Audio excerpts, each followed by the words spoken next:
showtime.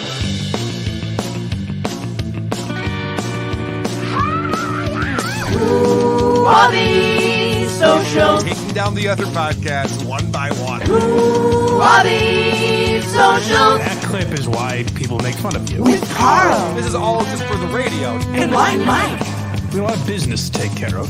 Who are these We are socials? the number one podcast on the internet today. WATS. Welcome to yet another episode of WATS, the show thousands of people come to answer the age-old question, what's the deal with social media? You can't find another show that's more gay for TikTok. I'm your host, Karl Hamburger. With me, as always, is Mike Geary, a.k.a. Blind Mike. What's up, Mike? Guys, make sure you stay tuned to the whole program today, because if we hit our super chat goal of $500, I will be releasing the name of a potato, which is something I hear a lot of people want these days. Now, listen, there are rumors going around that I'm going to be filling in for Lisa Boswell on that reality show, and that I won't read your super chats. The latter is simply not true. I will read every super chat. I'll even interrupt my blind co-host in a very rude manner to do so. And I'm happy to report that if you've been waiting for a personalized jingle, we have it now. We're all caught up. Thank God. On personalized jingles. I know it was a couple of weeks there. I apologize. But if you super chat us $25 or more, you get a personalized jingle so that when you super chat in the future, you get to hear your fantastic jingle from here on out. It's very exciting. It really is. Now, Mike, I'm happy to hear you talking about this Cardiff thing. because we start off this show, even though it's about social media, we start off with banter. Sure. And the way we start off with banter is the way that all YouTubers do, with a sounder, of course. Here come the guys with the banter. One's got frosted tips, yeah. Here come the guys with the banter. The other can't see shit, yeah. Here come the guys with the banter. I think that that's maybe a trope now, where you have a jingle before you start just having a normal conversation with your co-host. You think it's too much? It's almost like people are copying us. It's a hack. Yeah, it's a little hack at now. this point, Yeah. but we started it. I just want to yeah, point right. that out. Right, Just in right. case anyone thinks like, oh, these guys do that too. Like, no. We're the original. We're already ready for the banter. Why do all these shows warn us? All right, so this is what I want to talk to you about. Stuttering John this week has had one hell of a week. He's really been melting down all over the place. They're not going to talk about Aaron this week. Oh, I know. Like he made sure that he was more interesting than Aaron Imholt this week. He did it. Nailed it. Yeah. There's speculation going around because John is leaving LA and he's driving cross country to New York for this wedding. It's his nephew's wedding, and then he's moving to his Florida residency, I think, full time. And there's speculation that maybe he's quitting drinking, leading up to spending time with his family and driving cross country.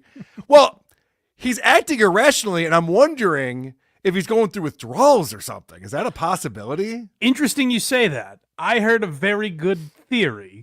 I Okay. don't want to say who it is because this person said it to me privately. Perhaps they'll be on my show on Sunday if they want to espouse these theories. But Stuttering John's been going into the gym more. Right. And if you see his actions, they might be that of someone that's exerting a lot of rage. So if you combine those two thoughts, what substances might John be doing while he's at the gym? That's so fucking stupid. You think he's going for Barry Bonds' 73 home run record? Is that what I you don't think's think it's going on? crazy. He wants to prove to you people how buff he is. He keeps showing off his muscles. I don't think it's nuts. That's hilarious. He quit drinking and now he's on roids. I That's think. so Well, I don't know if he fucking quit funny. drinking, but the latter might be true. That's so funny. I was talking to someone today who is a fitness person, and she was telling me that when you do start working out and you start burning fat, a lot of the toxins in your body get stored in the fat and get released into your body. And I'm like, well, John's just nothing but toxins, so it could be true that him going to the gym is filling his brain with nonsense, because what he did this week, which you've already alluded to, Yeah. Cardiff Electric. So John's been going after Dr. Steve and Cardiff Electric this week. He Sure, said naturally. on his show, of course. He said on his show on YouTube, I will give you $500 if you give me Cardiff Electric's real name and address. Now, that has to be against the terms of service, right? Offering money to dock someone? I would think.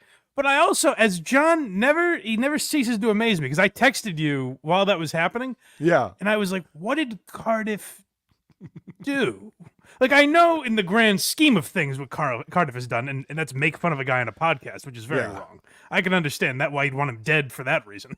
But I meant like this week. Like all of a sudden, I just tune in one day, and John's screaming about Dr. Stephen Cardiff, and I'm like, did these two like kill John's family? Why is he so? Because that was the most.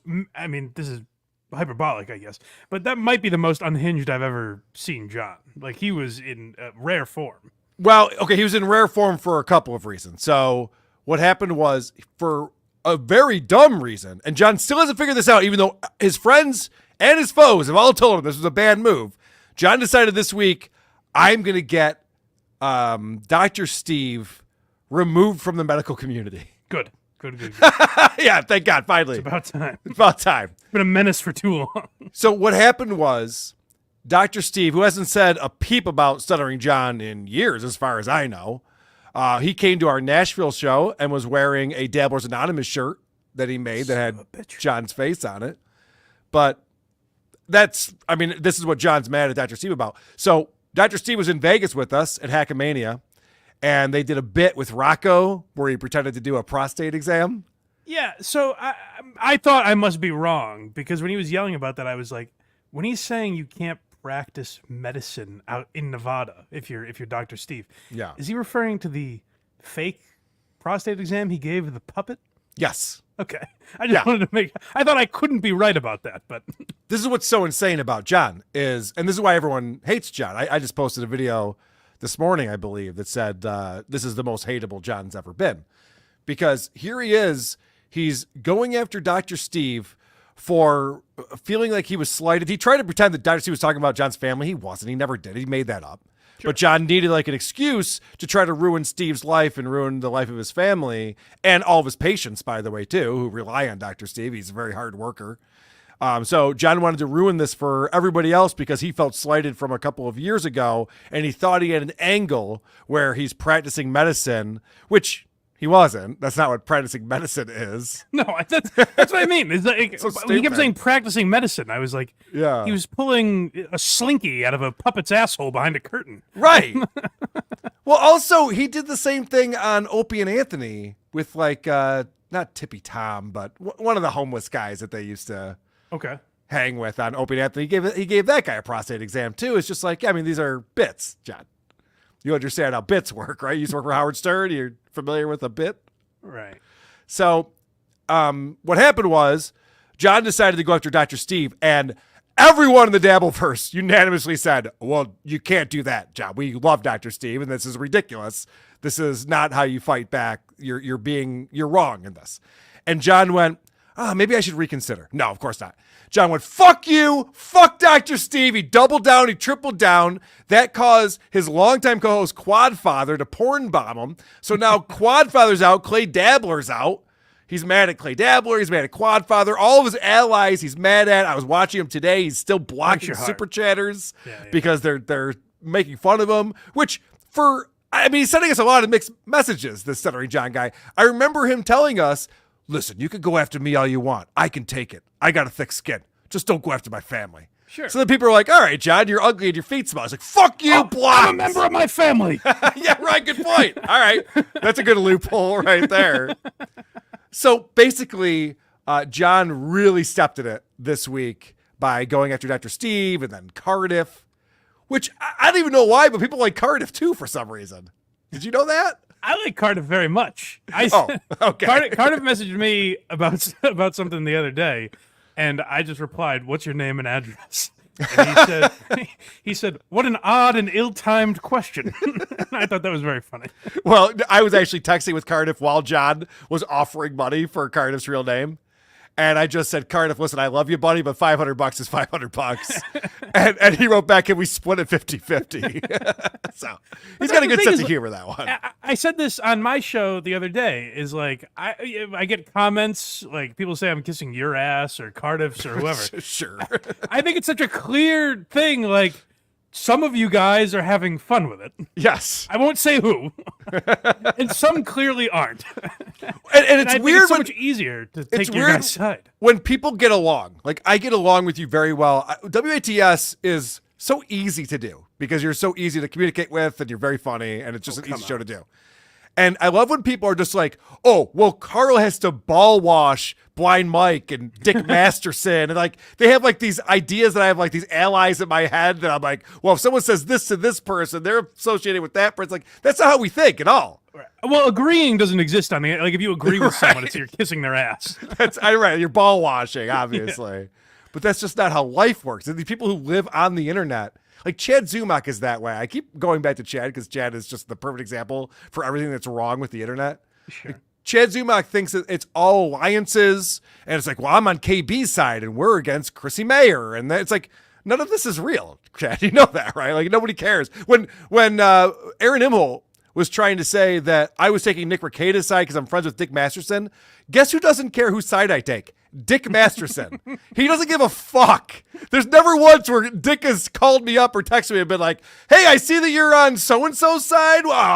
You know that I don't like that person, right? Like, he doesn't care. Why would they care? Well, it's bizarre that the drug addict, gun-wielding father is taking the high road in that situation. Like, Nick Rekieta is being the adult Right. compared to Aaron.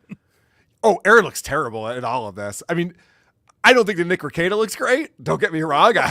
I'm definitely not his defense attorney on this one. No, but But- I liked you guys talking about the Aaron talking about his new girlfriend.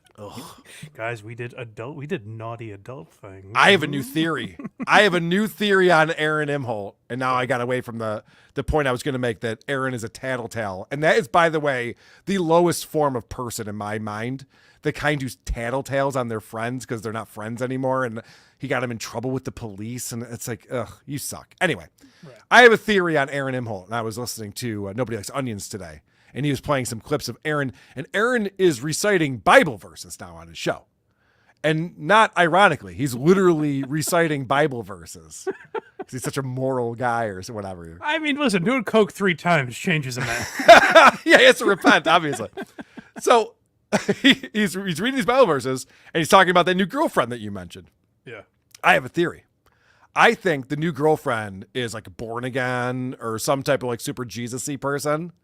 And that's why now he's catering his show to that type of content. But I'm going to take it one step further. So when he says we do like things that adults do when they're together, I bet he hasn't gotten laid. I bet this chick is so religious that he's gotten like maybe a hand job once and possibly got to third base, but the panties didn't come off. You know what I mean? Like I think that this that's is so interesting. this is so pathetic. He's bragging like a teenager because he saw a boobie. So in other words, your theory is that this is a work, you could say. Manny Musket It's worked out very well for you. Manny Musket says Karl is famous for his accurate theories on Aaron. Fuck off, Manny Muskets. I should maybe stop having theories on Aaron. That's a good point. A couple quick programming notes that I wanted to tell you guys about. Tomorrow on this channel, on the Who Are These Podcast channel, which I think is at Karl WATP. Should have thought through that one a little bit better. But at Karl WATP on YouTube, 2 o'clock Eastern, Blatcast 600th episode, he has Dennis Miller and John Lovitz on, which I'm very excited about because those guys joined the SNL cast in 1985 when the show was shit. Right. The show was not good. Eddie Murphy was gone, and they didn't know what to do. And so they're going to be talking about that, and I know that you're a big comedy history buff. Yeah. So you're saying Christian's idea is to do a history of comedy podcast. Isn't that interesting? Yeah. And you know what he did? He got the actual people he's talking about to discuss it with No, them. I mean, that's one way to do it. I like to think, you could do your own research and give your Sure. opinions, and people might like that a little better. But I guess you're going to get the actual guys if you want to be an asshole about I it. guess, yeah. Oh, I wonder if we can get John Lovitz to do his Aaron Imholt impression while he's on there. He's like, and then they were doing a bunch of cocaine. Yeah, that's the ticket. And then I was presented Molly. Yeah, right. See? Anyway, Well, good So for that'll be Christian. fun. I like that. I'll be watching. that's at 2 o'clock tomorrow on Friday on the YouTube channel for Who Are These Podcasts. Tune into that. I'll be tuned in. I'm interested to see what that's all about. Another programming note is DabbleCon 2. So if you go to WATPlive.com, it'll take you to where you can get your weekend pass for DabbleCon 2. I'm excited to say my friend Mike Geary is going to be there. Woo. And My roast debut. I know you're going to be part of the Roast of the Dabbleverse on Friday night, which I'm very excited about. I'm excited to meet you and hang out. But we also have definitely secured Anthony Cumia is going to be there. Okay. So that's very exciting. And we're going to have on Saturday, it's a podcasting day where it's Who Are These Podcasts and the Uncle Rico Show, but also a Tukey/potato soup podcast will be happening as well. And then, of course, the Dabby Awards Saturday night. You're not going to want to miss this one. This is going to be, everyone's going to be there, and it's going to be a blast. So come to Rochester August 16th and 17th. WATPlive.com is where you can get your tickets for that. Nice. All right. So I want to start things off, and I titled this episode something like Pray with Marky Mark or something like that. Dash sent me this in, and this is a weird thing. Like some of these celebrities, they do these commercials, and I remember when the Bitcoin craze was going, and obviously Tom Brady was involved, and all these guys. Matt Damon at a bunch. Matt Damon. They're all trying to sell you on crypto. They're all talking about cryptocurrency is the future. And you're like, well, I mean, if this was 2014, you could say the cryptocurrency is the future, but that ship has sailed. But anyway, so they were all on board with that. But there's other people other celebrities who are doing commercials for things. And I don't know if, this is not on my radar, obviously, since I'm talking about it in this way. I don't know if people are aware of this, but this is Mark Wahlberg. Very famous guy. Great music career. I don't know what he did after that, but very famous guy. Sure. And look at what he's promoting over here. Oh, no. God, we take this moment just to give you thanks. We thank you for this time to come together as a family, as friends, and as a country. Help us, Lord, especially this Lent, to grow closer to you. Amen. Join us in prayer this Lent on Hallow. Stay prayed up. I'm sorry, I can't see the visual element of this. Is he with the Asian man that he stoned blind in the streets of Boston? He's not, no. Oh, that's weird. Yeah, they couldn't find him for this one. But there is diversity in the commercial. So what he's promoting here is not God. You would think it was like Jesus. Like, no. Jesus doesn't need commercials. Sure. He's promoting an app called Hallow, where I guess it helps you pray. It's not Halo, it's Hallow? Hallow? Well, it's 2 L's. Maybe he pronounces it Halo. All right, let's watch another one. All right. Let's get to the bottom of this. You go into the Hallow app. Terrible name. All through Advent. Beautiful meditation. You don't think HALLOW is a good name for an app that you pray to Jesus on? No. Halo's right there. You go into the Hallow app. All through Advent. Beautiful meditation and prayer all through Advent to help you deal with the stresses and the struggle of holiday season.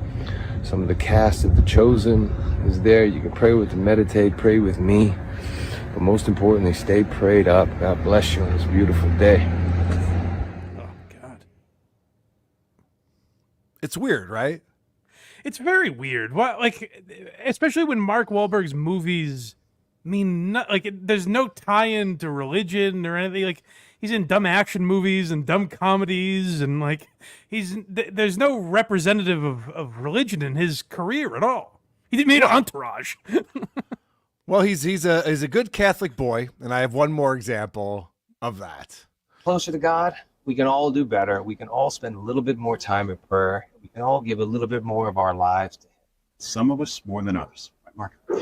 Anyway, join us and millions of others in praying every day on Hallow. Hallow is the #1 prayer app in the world. It has over 10,000 meditations, prayers, Bible readings, music, and more. So let's all commit to growing a little closer to Jesus.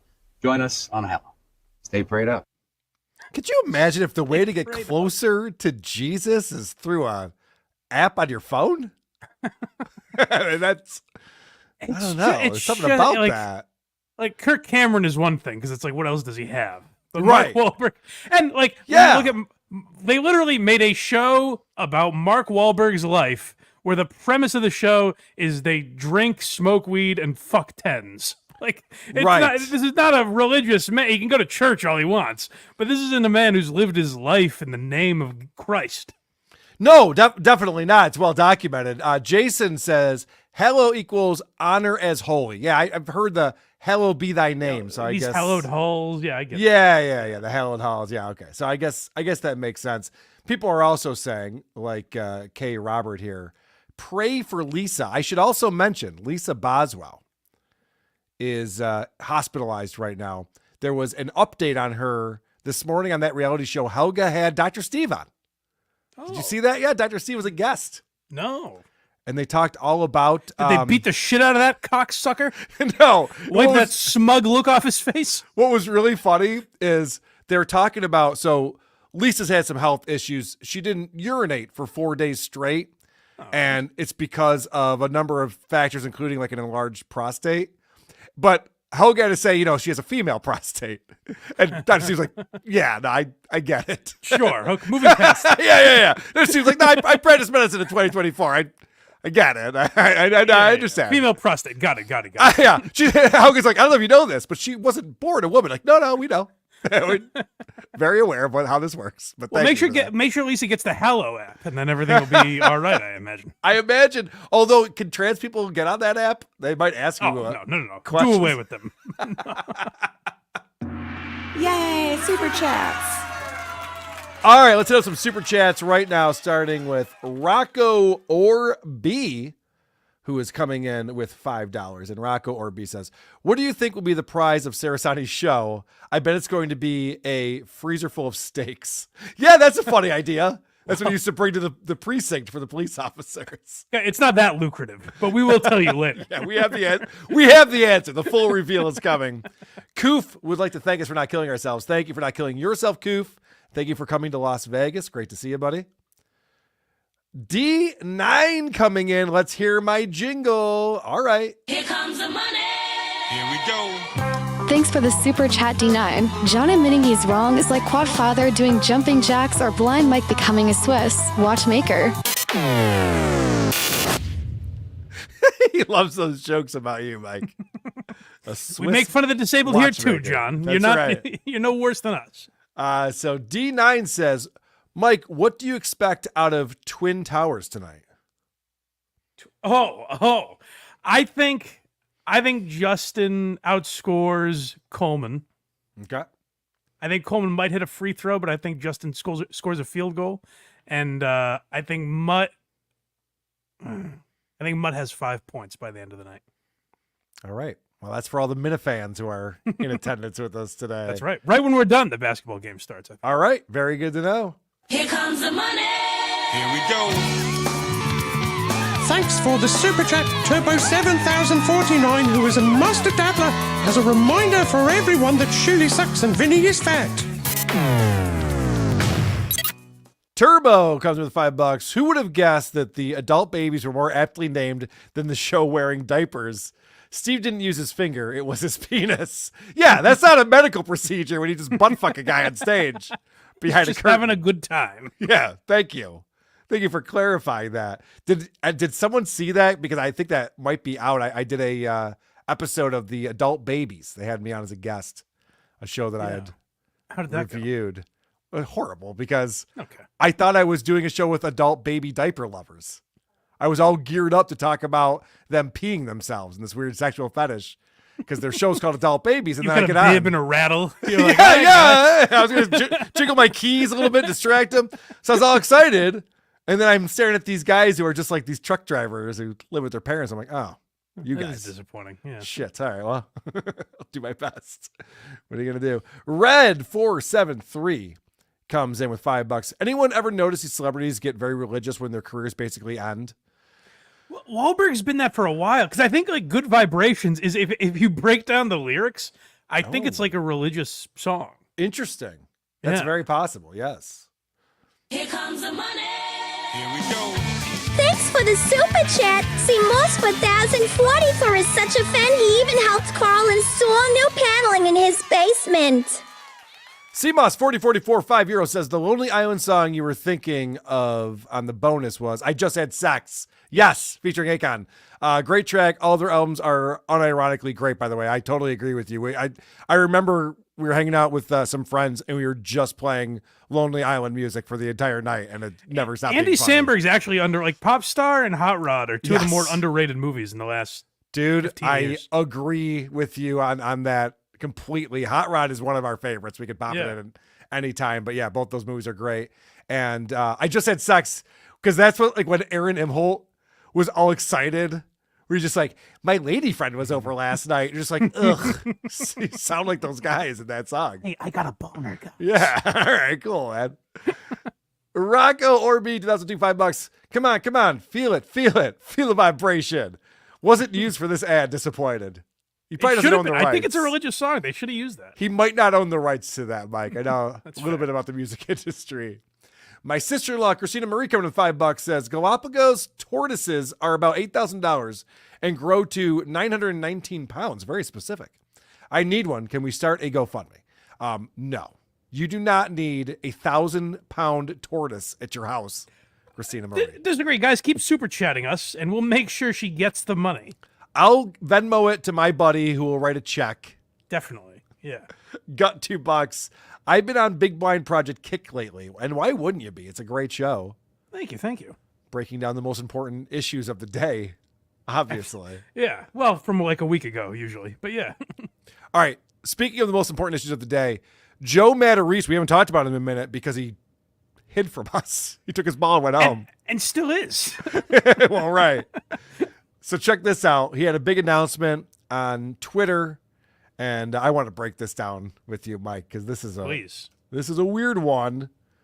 Not a normal thing to say, but he's right before he's going to do a show at a country club, which is where comics do shows, right? Always, yeah. Okay. Shane Gillis is there this weekend. Yeah, okay, great. So he's outdoors at a beautiful golf course, and he's right up in the camera to tell us this. Hey guys, I'm about to go on stage here at this lovely country club out here in Long Island. But real quick, my new comedy special, Mullets and Mixtapes, is coming out this Saturday, 8 p.m. Eastern Time on my YouTube page, okay? If you want to see it, all you got to do is follow me and send me a message, all right? Do that. Thanks a lot. What? Mike, why? When I heard him say that, I went, well, I have to do what now to see this? Like, does he have such few fans that he can answer everyone individually who wants to watch his special? So I have an answer for this because I thought, is this fucking retard like making the link private or unlisted and just sending people per request to essentially avoid us and Red Bar fans? I think so. Yes, I thought that's what he was doing. Now I still think that's what he's doing. Because he might be on to me, so to speak. Right. But I tweeted about this, and I said that's an interesting business model that he's got going. But then I messaged him and said, Joe, I would like to watch your special. Yeah. And he did not respond for some reason. Joe, you said it was that easy. I thought it was. So I put some other feelers out, let's say. And a response that one of my guys got was, you just have to subscribe to my YouTube channel. It'll be on there. Kind of like, why are you messaging me about this? Whoa! Oh, what an idiot! So he doesn't know how YouTube works. So either he doesn't know how YouTube works, or he knows it's one of us and is trying to throw them off the scent. Like he doesn't want to give... My thought is that he doesn't want to give the wrong person the link. This is nuts. This is so weird. This guy is living his life afraid of, like, 3 trolls on the internet. Like, I have 7,000 subscribers on YouTube. You don't need to fear me, you know? It's so weird. But, like, most people, if you have a comedy special premiering on Saturday, it's already set to premiere. Like, you would be able to go in the room right now and like it. Right. And you could see how many people are in the room, all that type of shit. But he doesn't have that. So I'm like, is he premiering it on Saturday? So I think, tentatively, I shouldn't be saying this on a podcast because it might ruin my chances. Tentatively, Sunday morning, we will be reviewing Joe Matarese's special on the Blind Mike. Whoa, that's a tease. Holy shit. If I can get my hands on the link, because it seems like it's the hardest fucking thing to come across. That is some tease right there. That's very exciting. I'm sure someone will be able to get you the link to that. So I would think so, but like, if there's a chance he just sends it to 5 of his fucking Guido buddies. You know what that reminds me of? Do you remember when he was on WTF with Mark Maron and his plug was an employment ad for like a producer for his podcast? Because this is Joe Matarese doesn't live in the same world as the rest of us. Right. So he's on WTF, which is one of the biggest podcasts ever. And Mark Maron goes, okay, so this is the plug that he wanted me to read. I'm not even joking. If you live in the New York City area and you have experience with podcast production, reach out to Joe. He's looking to hire someone. It's like, that's not what a plug is. And the fact that he's going on there, he's like, I got a new special out. Send me an email and you can see it is insane. It's also funny to, I don't, maybe if he's friends with Maron, that's different, but it's also kind of weird to go on Maron's podcast and be like, hey, could you use all your resources to get me a producer? It's dumb. It's very dumb. What you do is you plug your show and then your show will go, hey, we're looking for a producer. Well, so here's my favorite part of all of this. If we're right on what's happening here, maybe he's just releasing it to the public, and you know, hundreds of thousands of people will watch. Sure. But you may remember a few months ago, he was talking about this special and the deal he had. Oh, you know, I was thinking it was you. It was Vinny Paulino. Me and Vinny Paulino and Hackride were talking about this. Okay. Where he has a benefactor, not his wife, just an outside businessman who approached him and sank $100,000 into this special. So Joe said, I'm not going to sell this for less than $250,000 because I have to make this guy his money back, and then I also want to make a nice chunk of change on this thing. Joe, your videos have hundreds of views. Who's going to invest $250,000 into you? What are you thinking? If he has everyone, like, he can text, Florentine, and I don't know if he's still cool with like Norton but like guys like that. He's been in the business long enough. He could text them, and he might get, I don't know, 12,000 views on this thing. The best case scenario, he goes back on MLC. He does a whole world promotion for it, and like if us and Red Bar talk about it, like he'll get a few views, but not. He's not going to recoup that poor bastard's money. Well, let's talk about this special real quick, because it's called Mullets and Mixtapes. Sure. And it's about growing up in the 80s, because this fucking idiot can never stop pigeonholing his comedy. He's like, are you Italian? You're going to like my comedy. Did you grow up in the 80s? You're going to like my comedy. It's like, everyone else, get the fuck out. This is just for those people specifically.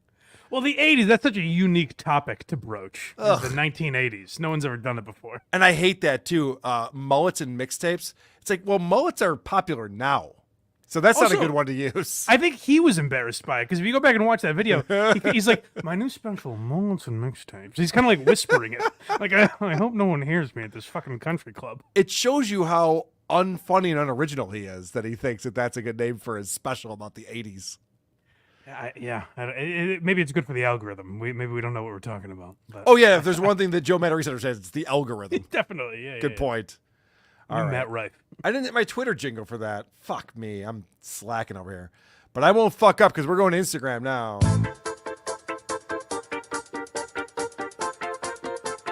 Blinded like Blind Mike. Don't be a douche. Instagram in the night. Blinded like Blind Mike. Check out these reels. They might make you want to fight. I'm so embarrassed right now. There's probably new listeners to the show who are like, so they have a jingle for banter, but not when they start going onto social media platforms? Like, what kind of amateur hour show is this? Like, fuck. I wasn't going to say anything. People were already texting me about it. Oh, God damn it. I knew it. Yeah. Craig is just like, I can do a better job. What is this horse shit? Bring me on. All right, so you sent this over to me, and I'll just play it, and then we can react to it. I sent a Venmo request for $58 to my friend and her husband after they came to my house for a dinner party. She sent me the rudest text message back. So look at these texts and tell me if I was in the wrong. After the dinner party was over, I sent her a text and I said, hey, your share of the dinner party is $58. Please Venmo me. Her response was that the dinner party was at my place, so she should not be getting a bill for a dinner at my house. My response back to that is everything is so expensive now. The prices of food and utilities are so expensive, so I think it's fair to split that cost among the guests that come to my house. I had a feeling that this might happen, and so on my notes tab, I have to say that she's itemized out all the things and where the cost came from. There's 7 toilet flushes. That's $3.50. Electricity to ring doorbell 2 times with 50 cents. Well, that's where I was like, is this a bad bit? So the reason I sent this to you is not because I think it's like a real thing, which it might be, because she has a big following and didn't seem to be like a comedian or anything. So maybe it's an attempt to be real, but my thought was more after like some of the other videos we've watched recently, like the woman who wanted to order takeout to the wedding, that type of shit. Yeah, I was like, oh, is this a trend now where people are going to start making up like disputes they've had, financial disputes or otherwise, with friends and family? That was more my thinking, is that this is now what we're going to see as people pile into this trend. All right, I don't want to show off my privilege, because I'm able to see things. Okay. But the first hashtag is satire. Damn it. She wasn't even trying to pull one over on us. Damn it, Mike. These eyes have fucked me again. Honestly, all I was thinking was if someone sent me a Venmo request after a dinner party, I would pay it. I wouldn't say anything. and I would never stop making fun of that person behind their back to all my other friends. Well, You know what I mean? That'd be fun. Somehow I saw this and not the hashtag, but Yeah. I knew that like the charges were so ridiculous that I was like, oh, this woman's probably doing a bit, or maybe just not good at lying. Well, the comments are all on board with this. They're all like, that's tacky as hell. You don't invite someone over and then charge them. Please never good. host. More idiots like me. Please never post anything ever again. You're completely in the wrong. Don't host people if you're not paying for it, period. So like, and I guess that this is what her account does. Like she trolls people with these types of videos. Son and of a gets people bitch. all riled up. But Mike, I'm She's got glad a huge following. I'm glad you said this to me though, because speaking of Venmo requests, I think I talked about this. I can't remember if I did or not, but here's the actual screen grab of a Venmo request that I received. Oh. That I think you might find interesting. Okay. Thomas Myers requests $200, and he Damn says straight. payment owed for 2 stand-up performances on WATP. I agree with that. I stand by him. Tom Myers thought I was going to pay him $200 for goofing on his stand-up on my show. I actually think he's being very generous. You got a great deal of content out of him, and I think that's a pretty good value. Fuck I think off. that's perfectly rational. Fuck up. See, this is what, remember in the beginning when I was talking about like alliances and Mike and I aren't like that? I was wrong. Mike is like that. I think that's Mike and Tom on his show. It's a perfectly reasonable request. You're a real piece of shit, you know that? All right. Did he actually send you that? Yes, I have it up on the screen right now. Thomas Myers requests $200. Say what you want. That's one of the funnier things he's ever done. I don't think he was doing it as a joke. I don't think he's trying to be funny, Mike. Motherfucker. Let's head over to YouTube. I'll stop the show and watch YouTube. Because John Cersani's fake reality show, The Partner, Yeah. finally came to a exciting conclusion. The finale. Oh, yeah. Everyone was talking about it. I know. Everyone I already feel knows. silly talking about it now because it ended last week, and it's Right, it's like, old again, news. we're exhausted from talking about this fucking thing. It's like when Johnny Crutches on Steel Toe was bawling his eyes out for an hour and a half, and we're like 6 days later going, you guys seen this? Like, yes, come on, we've all seen this. Right. Same thing with John Cersani and this amazing. All right, this is how it starts off. I like that he gives us a recap. What have we missed? Because we haven't watched every episode. I'll be honest. I haven't caught them all. So let's get caught up here. Okay. On this final episode of The Partner, after scouring through hundreds of casting submissions, then choosing a few dozen entrepreneurs to meet John in person, only 6 made it to the finals. But in the previous episode, 3 contestants fell short of securing the deal with John. So will John walk away with no partners?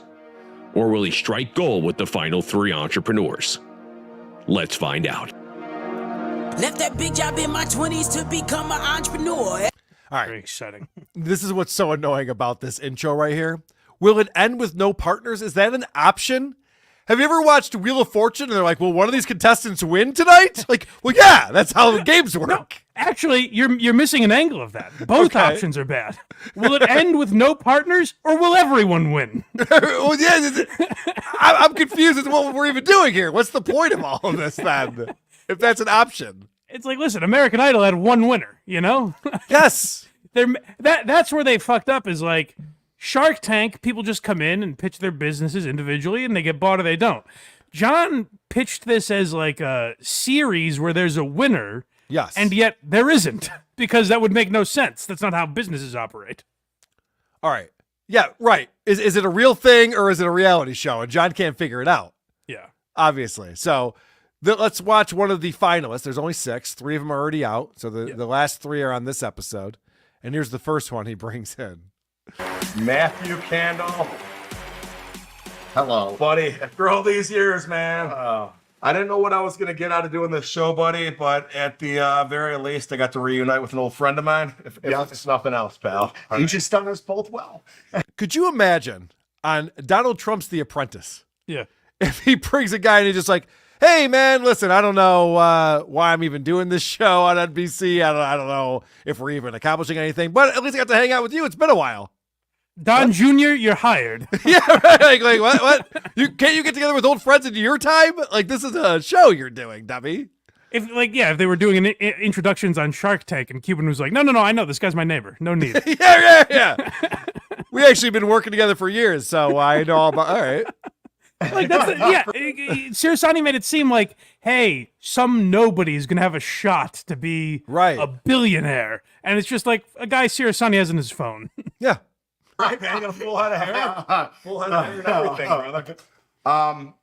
So listen, when we texted yesterday, I want to say that you had said something along the lines of, correct me if I'm wrong, did you say 100 grand, 10%, or what did you say? 100 grand, 5%. 5% of the company. It's good that he's very well prepared. I know. I was going to say they talked yesterday, and he doesn't understand very important details, like what percentage of the company he would own with his investment. Again, I'll keep using the Shark Tank comparison to be like, how often does Mr. Wonderful go? All right, so fucking, you want what again? What is it? You said 7.5%. I said 15. Oh, okay. Like what? How about, here's a better thing to do, John Cersani. Go, all right, we talked yesterday, but now you're on the show. Repeat the offer. If you don't know, don't guess. Right, yeah. Make it seem like you're prepared for this meeting. Yes. No. But as we'll find out, the amount that this man wanted it doesn't matter. It's insignificant to John. This is so funny right here.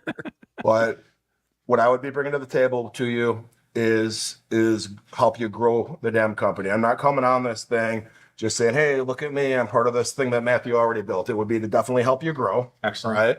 You would still take your salary would come as an expense before we looked at profit. So whatever the salary is, we used the example of 60 grand. Yeah. The leftover profit starting on a move forward basis would be 90-10.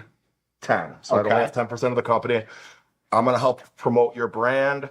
I'm going to be help you from a soundboard standpoint on a regular basis. Maybe we do like bi-weekly lunches or whatever. Things. I think my biggest value, Matthew, is going to come when we take that next leap. If we do get to that $2.5 million mark, where we start to look at real expansion and how this business runs itself without Matthew doing 90% of the shit. So now, since I'm getting the guidance, getting the media, exposure, all of that fun stuff, which is definitely something that is needed. Media exposure. Okay. Yeah. But there is no upfront investment. What if we were to bring it to 5%? We could talk about it. Yeah, I think that's fine. And also, then here's the damn problem. The problem is, because you're right, man. It makes a good point. Like, I'm not even putting any fucking money in, but it's like, I don't know what I would put money in for. Like, I don't know what I would be buying right now. I'm fine. 5%, asshole. Dude, this is insane. So the offer becomes, how about you give me 10% of your company and I'll have lunch with you every other week. Twice a month, we'll get lunch together. Bi-weekly lunches sound like a fucking chore. With right. You got to hear him talk about himself and his water fountain and his poker games. It just sounds miserable. Oh, I was hanging out with Bert Kreischer last week. Yeah, you said that last time we hung out, man. Are you still telling that story? I know, John. I know. Yeah, I know. You're friends with Bert Kreischer. So literally, and you wrote, when you sent me this timestamp, you wrote, this is a scam. This is a scam. The whole point was like, I'm going to invest in an entrepreneur that I believe in. You guys send me in your pitches. I want to know what you're doing. I want to know how I can help. And then he literally says, all right, man, I'll tell you what. You're on the show, so you already got this bump. And give me 10% of your company, and we'll have lunch a couple times a month. Yeah, so he refers to it as sweat equity, which I do know exists. Sure. But I imagine if you were applying to be on this show, your goal wasn't, I'm hoping to just give away 5% of my company. Right. That's not a good deal at all. And I love that this guy's form of negotiation is, well, okay, so since you're not doing anything at all, how about I give you 5% instead of 10%? Which what he should have said is, fuck off.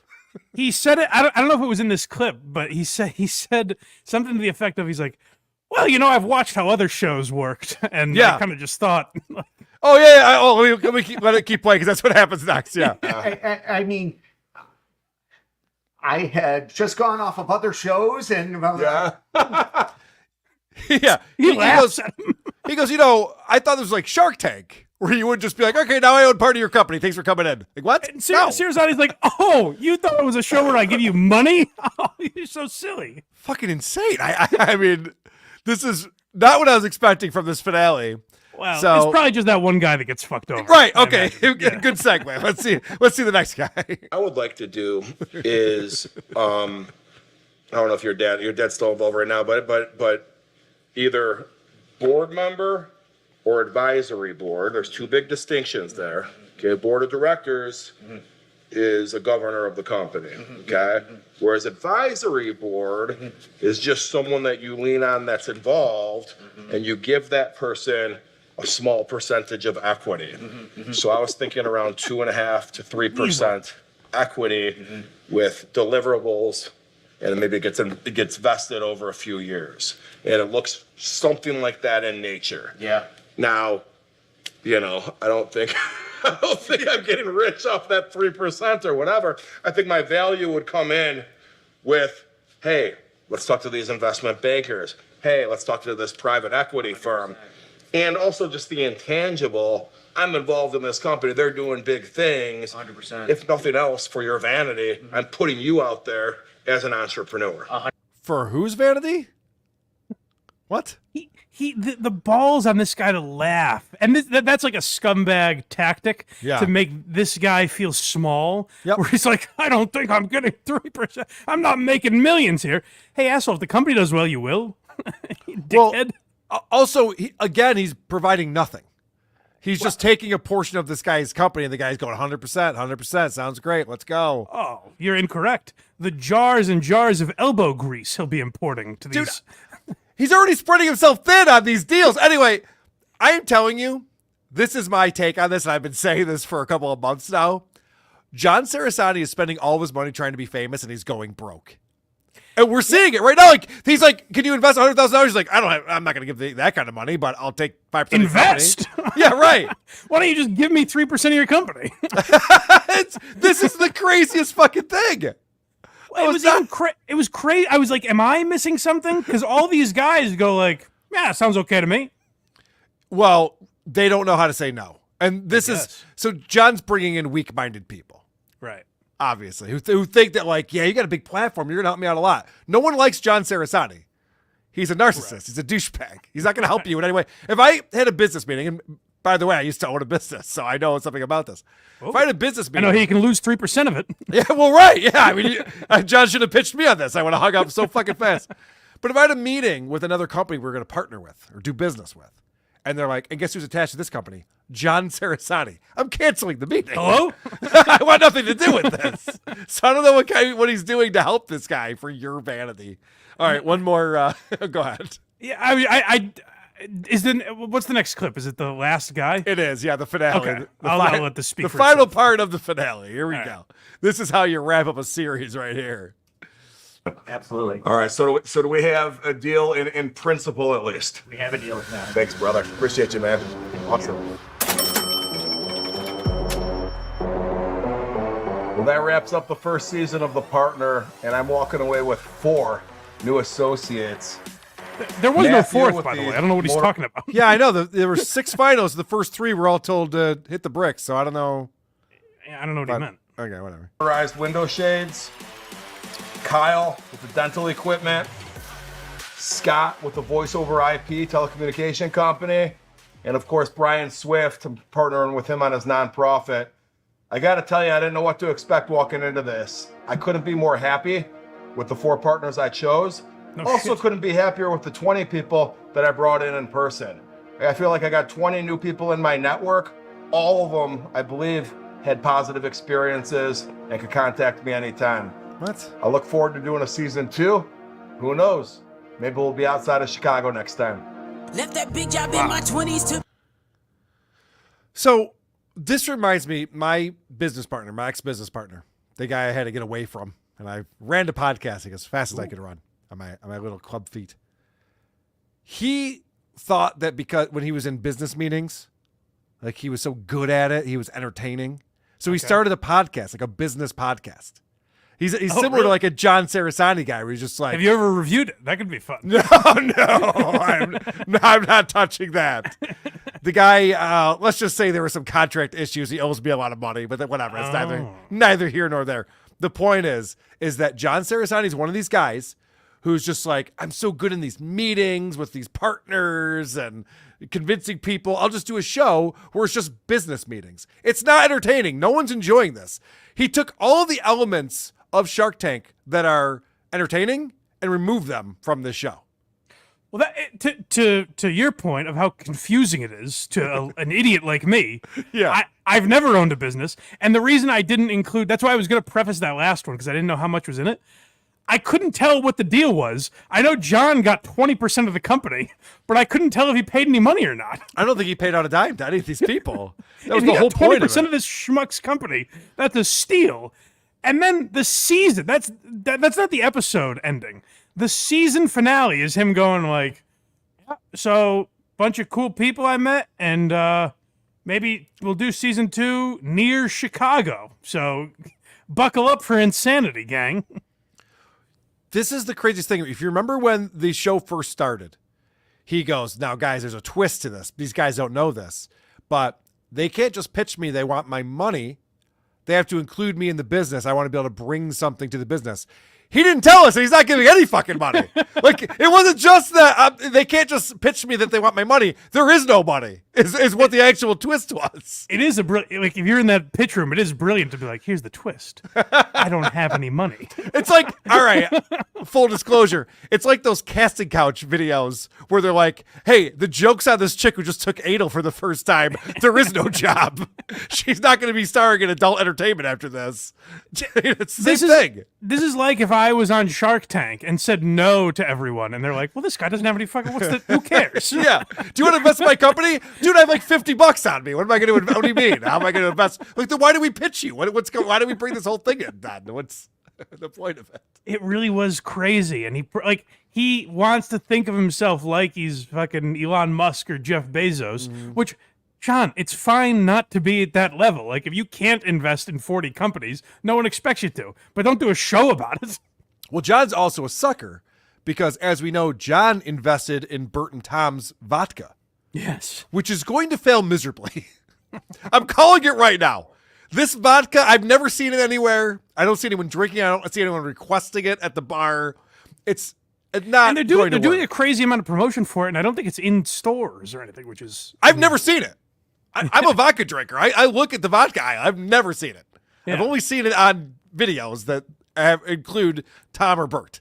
Well, and here's the problem with Tom's strategy is like Mark Normand and Sam Morril have a whiskey. I don't know this. I imagine their fans want to support that because they seem like likable guys. Yeah. Tom brags about private planes and flying in chefs to cook him a croissant. People Right. aren't going to rush out to the store to be like, we need to get Tom's vodka. The man needs a few dollars. Well, even Bert Kreischer fans, I never heard one of them just be like, this guy deserves more success. Right. You know, it's just like, even the people who are observers of his show and enjoy it are just like, all right, he's probably gotten as much as he needs to get out of this, right? Yeah.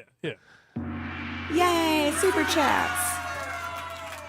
Christina Marie, sorry, we took some time in between the two because she was asking for a GoFundMe to raise $8,000 for this tortoise. She says, fine. I'm on board.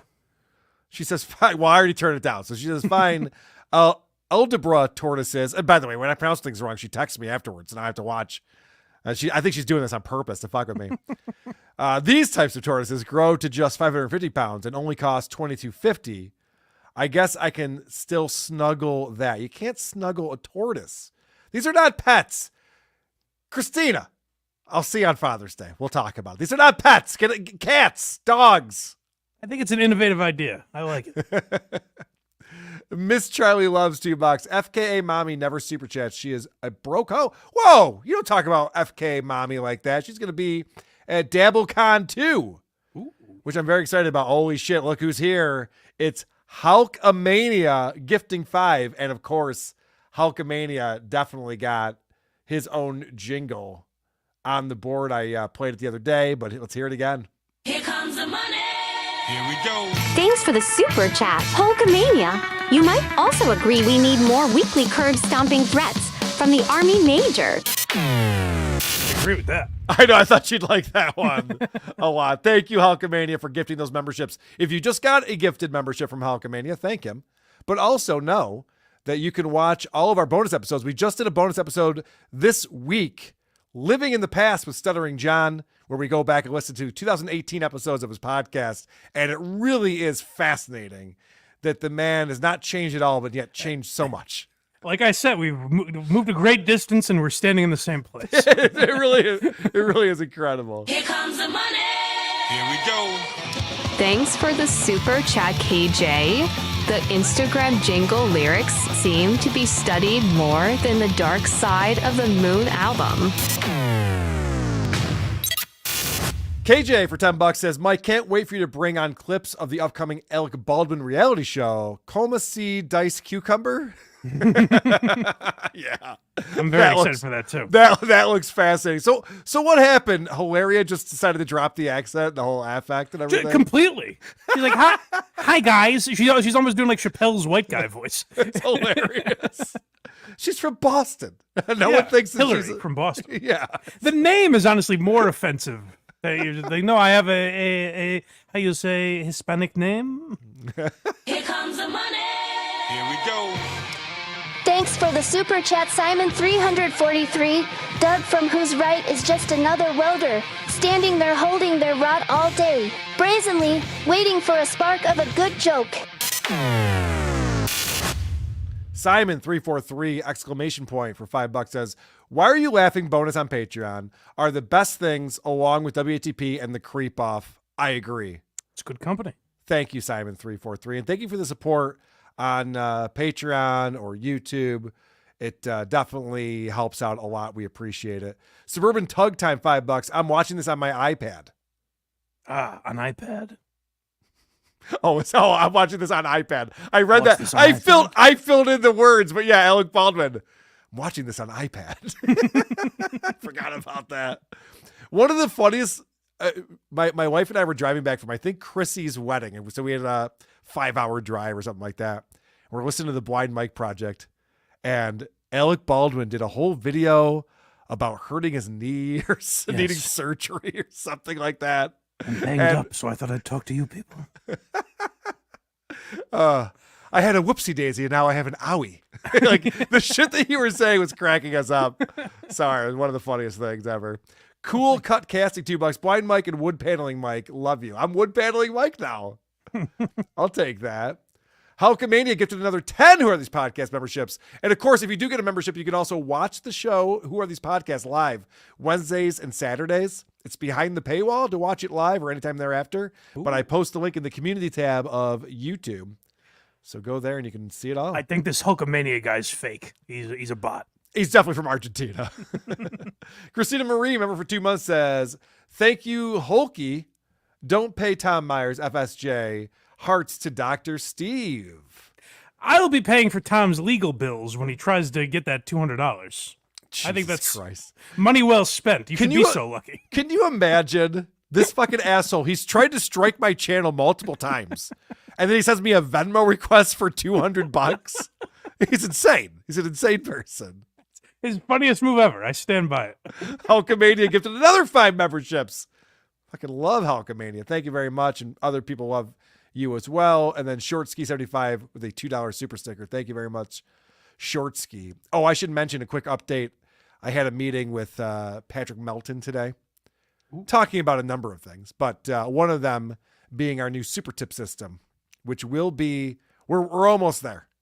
And I'm very excited because I have Ed the editor working on, in order to get the AI voices. So the super tip system is amazing. If you ever watch Melton Show or Tukey Soup, what they have is outside of YouTube, you go to the super tip web address and then you can super chat us and we get a lot more of the money and it's better for the creators. But what's better for the viewers and the listeners is that you can use AI voices to read your super chat.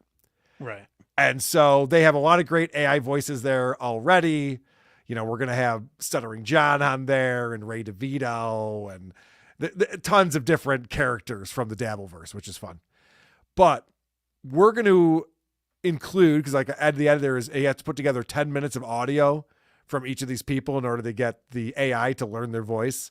Yeah. So Delete Laws and Baylor Dupree and John Cersani, Opie. I'm very excited about the people we're going to have AI super chatting us in That the is future. very exciting. It's Billy gonna be Laws, fun. by the way, should be out of prison soon, I think. I wouldn't be surprised if they extend his sentence for bad behavior.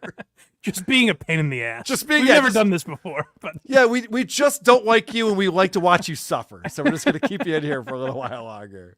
Yeah, I'm excited to see his return to YouTube. He's going to be shot out of a cannon, I have a feeling. Absolutely. Oh, speaking of shot out of a cannon, I'm being real talky today. I apologize. Please. But it is my talk show, so I guess I can do that. Sure. I reviewed Howard Stern this week. You probably haven't caught it yet. I did, actually. Yeah, oh, with, you did? Tiffany Haddish? Tiffany Haddish. I was going to ask you, Yeah. are you a Tiffany Haddish fan? Not particularly.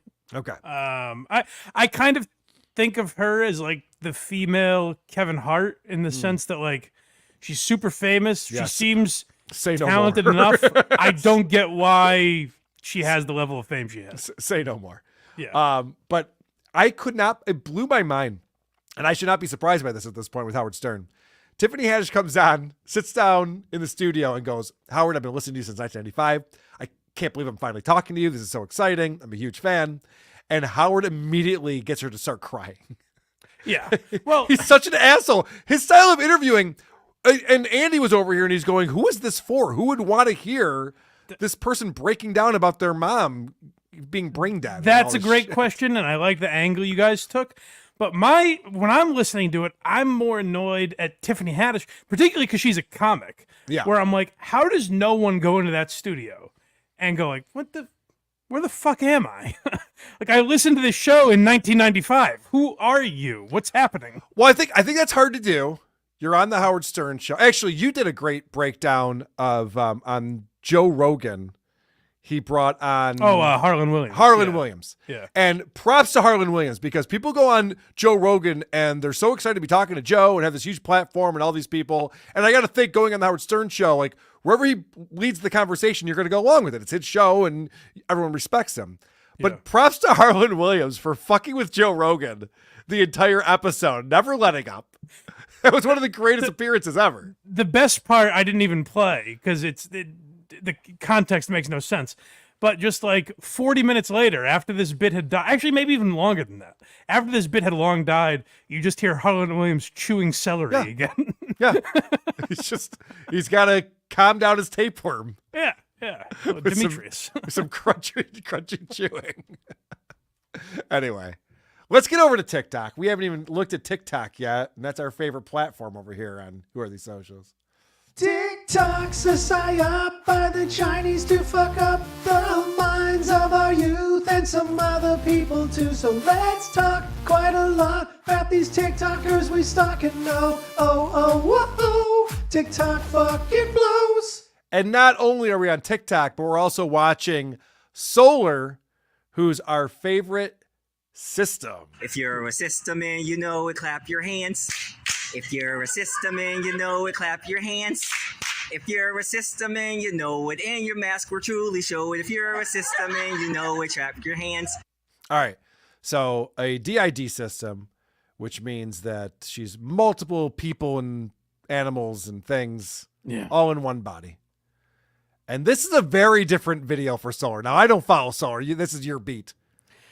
But I've never seen a video like this. Well, so the reason we don't watch a ton of Solar videos is because her videos are so long. Like, she just rants, and usually it's responding to some comment, and it's, telling them why it is actually possible for her to be 38 people and all this stuff. But the reason I found these videos interesting today is because she's getting into, like, real beefs with people. And it seems like her life is kind of unraveling. Okay. All right. So this is, she actually goes through and reads email correspondence back and forth between her and her landlord because she's having some issues with her apartment that she's moved into. Hi, my name is Eden. I cannot get stitches to work for this video, but if you click on this comment here, you can go see the video that I was trying to stitch. And I just wanted to share my experience with my property management group. And I'm going to do that by simply reading the latest email I sent them. To whom it may concern, my name is Solar and I live at address. I recently put in a maintenance request because my air conditioning was not working. Once maintenance came out, they determined that not only was the control panel disconnected from the outdoor unit, so the thermostat and the outdoor unit were not communicating, there was also no coolant in the outdoor unit. Because this would cost more than the allowed amount to fix, maintenance had to submit an invoice for approval, delaying the process. I waited 5 days until maintenance was able to return. After additional testing, it was determined that the coil would need replaced because it was damaged. First off, before we get into the exciting conclusion here, this is the most normal email. I was not expecting this at all. This is coherent. It's professional. It's just a normal email you would write. She's not fired up. You know what I mean? Like, I was just like, this is content? Like, you had an issue with your air conditioning and so you sent a note that was very polite? That's what's interesting about Solar, is because she will have you believe that she's someone that struggles so much. Like, she's downtrodden. She can relate to the plight of, African Americans and things like she's part of the downtrodden. And yet this is such a privileged video to make. To be like, hey guys, don't you have sympathy for me? Like, listen to the email that I had to write to my fucking building. This email is so level-headed. I wasn't ready for this. And she's reading this, I'm like, this is what I would have written. This is guys. Listen to this. Yeah, to whom it may concern. Maintenance came out. They said there was an issue. I asked them how long it would take. If you have the time, but I know you're busy. This is nuts. Okay, so then now I think she's going to go in and explain why the air conditioning isn't working in her unit. Maintenance determined that the air conditioning unit had been shot at with a bullet from inside the unit near the kitchen sink. This immediately made me feel unsafe in my home. The bullet also grazed the hot water heater, and the damage to the unit is obvious. Okay, so she lives in a nice place. She lives in a pretty nice apartment building, huh? Whoever lived there before her was shooting into the wall. Yeah, from the I think kitchen. you might have bigger problems, Solar. Yeah. Oh yeah, we determined why the air conditioning unit isn't fixed. Someone shot it up. Oh yeah, well, that will do it for sure. This is something that should have been repaired before a new tenant moved in. Yes. And of course, due to the cost of replacement, another invoice had to be submitted for approval, and I am having to wait another 6 days until they can come replace it. Due to a delay in the delivery of the new coil, I am having to wait 2 to 3 additional days without air conditioning. According to my lease, my unit is legally required to have working air conditioning. I have not had working air conditioning the entirety of my lease, nearly 6 months' time. Because of this discrepancy and because of your negligence in preparing the unit for move-in, I believe I am entitled to a discounted rent for at least the same amount of time I have been illegally without my stated amenities, which would take us approximately to the end of my lease. Due to the temperature in my apartment, which has been consistently over 80 degrees, I have been ill. Hold on a second. I have to say, now I see why she's such a raging bitch all the time. It's been 80 degrees. I'd be miserable too. It's so 80 degrees. fucking hot in that apartment. Yeah, I'd be like 3 different people if it was 80 degrees. Solar, we're sorry. I never would have made fun of your teeth. I do have to cut. Oh, did you just fucking bring up her teeth? Because Do not comment on our teeth. I Thank was you, apologizing. Solar. I'm sorry. Thank you, Solar. Honestly, the one flaw here in the logic, and this is where I got annoyed. She goes, I was supposed to have air conditioning working all the time. It hasn't been working for 6 months, so I expect a discount for the next 6 months. It's like, well, you didn't need air conditioning. You just found out about this recently because you didn't need air conditioning. You know what I mean? It's kind of bullshit. There's a couple of things. I think it's interesting that Solar is making like this privileged plea to her audience, like, look what I have to deal with. You're right. But also this isn't content. You guys don't know this because I haven't been brave enough to talk about it on a podcast, but they were repaving the driveway to my building the other day. So my girlfriend had to park in the street and I had to use the other door to get into my building. And I wasn't ready to talk about it because I didn't think it was interesting content. But now that I know that everyone is fascinated by this. I ride my bike around the city every day. And on Karl, don't do this. On Park Ave, they had the road closed. And that's part of my route. Guys. But the road was closed because they were working on it. They were drilling holes into Guys, the don't road. look at him as less of a man after admitting that. This is not content. This is not fucking content. Reading the email back and forth to get your air conditioning unit fixed is not content. Who would think someone that is 80 people would run out of interesting things to talk about? Yeah, no shit. Don't you have a bird mating with an alien in your system or something? It has been extremely difficult to sleep, and I am constantly worried about my 15-year-old cat getting overheated as she has several chronic health issues. It has also been nearly impossible to use my oven or stove due to the heat. The fact that this unit was obviously not move-in ready makes me worry about other maintenance issues that have been ignored or forgotten. I am thankful for the opportunity to live here, and I look forward to your timely reply. Why are you thankful for the opportunity to live in an apartment where someone shot up the air conditioning unit and the hot water heater? What are you talking about? I'm gonna let you in on something, Carl. I don't think she's that thankful. Well, I mean, it's a very polite thing to say there at the end. Yeah. Respectfully, Solar Soleil. The initial reply I got said, "Thank you for reaching out. I apologize for the inconvenience this has caused. We can reach out to the owners and see if this is something they are willing to reimburse for. With this repair, since it is a larger repair, we do have to wait on their approval before moving forward with any type of work," which I understand. Also, air conditioning is not a requirement in the state that I live. I will definitely let them know of your issues and concerns and have an answer for you soon. I just replied, thank you, and while air conditioning may not be required by the state, it is required per my lease. And as of today, June 1st, I still do not have working air conditioning. My God. I'll keep you posted. Oh my gosh, please do. How's it going now, Mike? Have you checked? Hey, don't tease me, Solar. If you're not going to keep me posted, don't get my hopes up. Holy shit, Mike. Holy shit. It's so crazy. Like, and that was a 2-minute video? Like, It was 3 minutes of her reading email correspondence back and forth. And it could have been summarized by, God, it is fucking hot in my apartment. I emailed my building. Well, first of all, it doesn't need to even be this because we shouldn't know about it. But let's pretend. Yeah. Hey, guys, it's really hot in my building because my air conditioner isn't working. There was a fucking bullet hole in the AC. And I emailed my building. Hopefully they'll respond to me. End of video. The video should be called "A Fucking Bullet Hole in My AC." Yes. Then I'm clicking on by it. that. That wasn't the interest. She's like, can you believe it gets hot in the summer in fucking Arizona? Then she had to put that whiny Karen thing, and she's like, "And I'm not sure if I feel safe in here now based on the fact that you guys didn't even clean up the bullet hole." Like, well, okay. You've been fine for 6 months. You're fine. Relax. But today I'm annoyed. All right. This is the dumbest video. Okay. This one, you got to explain this one to me. I can't even figure this out. I'll do my best. Okay, fine. I'll talk about the fish. Okay, this is the comment that she wrote on a TikTok video that people responded to her, and now she's responding with this video. This is what she wrote. This is what's up on the screen. It's hard to read. It's very small. It says, "I mean, that will do until he gets a bigger tank, but it won't thrive in a tank that small and will still die a horrible death of organ failure. But as a temporary ISO tank, it's totally fine." Okay? Yeah. So basically, I mean, she'll explain it. She'll explain more or less. Yeah. I just wanted to read what she's responding to. This is what she wrote. Okay. Follow the chain to watch the original video. I'm not going to go into detail. Basically, guy finds a live goldfish outside in his back garden, so he puts it in a little freezer drawer with some water in it, and then eventually gets like a small couple gallon tank to put the fish in. All right, first off, how the fuck do you find a live goldfish in a garden? How does that happen, Mike? You're just walking around and there's just a goldfish flopping around. You're like, a oh goldfish shit, puddle, and dude, that's not a thing. Am I crazy?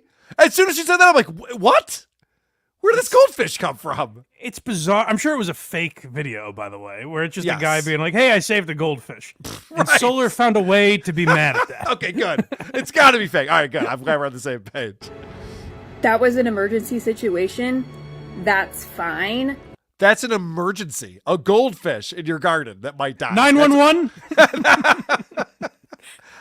all three. Ambulance, fire. What the fuck? For now. But what I've been trying to say in these comments is that he has now accepted the responsibility for caring for an animal. He needs to start preparing to care for that animal the way it needs to be cared for. Okay? I wish she was more cunty when she explained these things to us, you know? She's just not giving off enough attitude for me. I think I said this a couple weeks ago, but or whenever we talked about solar last, but Yeah. imagine being in an argument with this person. Oh God. It's got to be fun. Or imagine her having kids. Like, this is the kind of mother that you see in public where it's like, the reason you finish your dinner, Matthew, and it's like, don't do this in front of us, all right? You don't need to see your parent. I just think when you're done with the peanut butter, that you put the top back on the jar and then put the peanut butter back in the pantry. That's what a lot of us do. And Billy, I see the peanut butter out. It's just everything is exhausting. And it's like, I'm actually like worried about solar now. I'm like, you're going to fucking have a heart attack. You're too angry all the time. What's nuts about this, and I'm just realizing this right now, is that this is a person who claims that she has animals, birds, and space robots living inside her. Mm-hmm. And I'm worried about that this story might be made up. Well, that's definitely possible. Like I was a going to say, goldfish. she has all these beings living inside of her, and not one of them is a problem solver in any way. That's funny. Yeah, you think you'd be able to bring up the one that's like, I'm on this. Don't worry about it. I'm Zenith, the cool, calm, and collected one. I just love the fact that this woman does nothing but make up nonsense, and I'm like, a goldfish in a garden. What? Of course, it's made up. The tank that it's in is perfectly fine for a temporary or isolation type situation, but he needs to either plan on getting an appropriate sized tank somewhere in the incredibly near future, or find someone who can adequately house that animal and give it to them. Animal? It's a goldfish. Well, I got news for you. I know you're not a big therapy guy, Karl, but what my Yeah. therapist would say here, I don't think it's about the goldfish. Okay, good. I'm hoping it's not, because she said it was a couple gallon tank. That's a pretty big tank for a goldfish, right? Yeah, I'm sure the goldfish is fine. I'm sure I it's think fine. this is about her fucking dad didn't hug her enough or something. Okay, all right, good. Because if you take a decently sized goldfish, that thing is a couple of inches long, out of the grass where it is obviously dying, and you put it in a tank that it barely has enough room to swim its whole body length and turn around in, and you leave it in there, all you are doing is prolonging its big is this suffering goldfish? and prolonging Yeah, the inevitable. doesn't make any sense. It will die in there, and it will die because it does not have enough room.